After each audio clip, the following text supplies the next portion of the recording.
Vodhi parat me dhunë duke e kërcënuar me thik shitesen.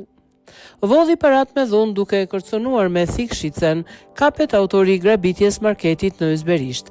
Është në prang autori vjedhjes me dhunë ditën e djeshme në një market në zonën e Ysberishtit, Tiranë. 40 vjeçari me inicialet ET kërcënoi dhe lëndoi me thik shitsen për t'i marrë parat nga kasa.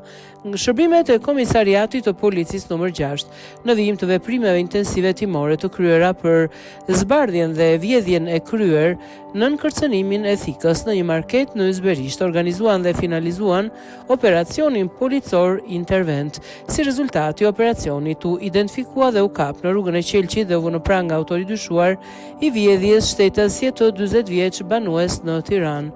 Punonjësia e marketit u dëmtua në dorë nga thika që mbante autori në tentativë për ta ndalur atë. Ajo mori mjekim duke u larguar më pas nga spitali.